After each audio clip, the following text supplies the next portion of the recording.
Sa Lunes, May 12, ihahatid ng GMA Integrated News ang pinakamalaki, pinakakomprehensibo at pinakapinagkakatiwalaang coverage ng eleksyon 2025.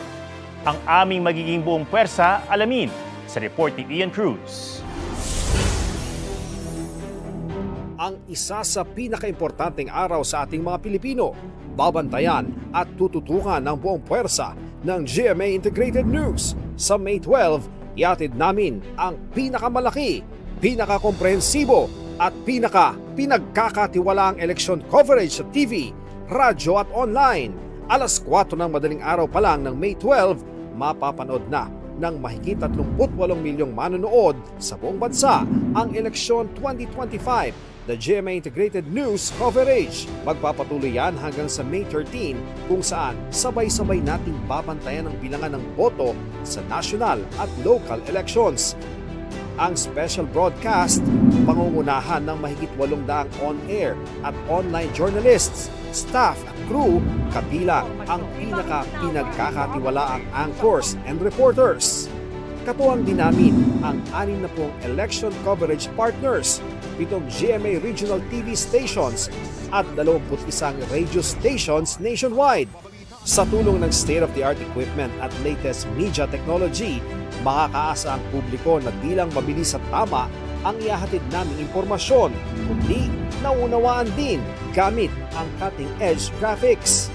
Bilang bahagi ng Local News Matters campaign, ihahatid ng mahigit 62 regional TV at digital news teams at stringers ang sariwang balita sa iba't ibang panig ng bansa.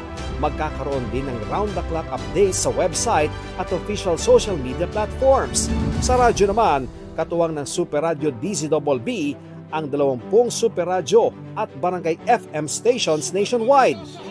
Mula sa hapon ng Linggo, May 11 hanggang alas 6 ng gabi sa Martes, May 13. Di rin mahuli sa updates ang Global Pinoys dahil sa live at real-time updates sa international channels ng GMA Network na GMA Pinoy TV, GMA Live TV at GMA News TV. Sa mga nakatutok naman online, inilunsad ng GMA Integrated News Online ang election2025.ph. Ma-access yan sa computer o cellphone para sa up-to-the-minute news and updates sa buong eleksyon. Muli ring inilunsad ng GMA Integrated News social media team ang UScoop Plus, isang user-generated content platform kung saan pwedeng ibahagi ng mga manonood ang kani-kanilang kwento sa pamamagitan ng mga larawan at video. Kami ang Team Totoo. Ang lahat ng ito nakaangkla sa election advocacy campaign ng network na dapat totoo. Dapat mabilis, dapat naunawaan, dapat komprehensibo, dapat totoo. Ian Cruz nagbabalita para sa GMA Integrated News. Huwag magpahuli sa mga balitang dapat niyong malaman. Mag-subscribe na sa GMA Integrated News sa YouTube.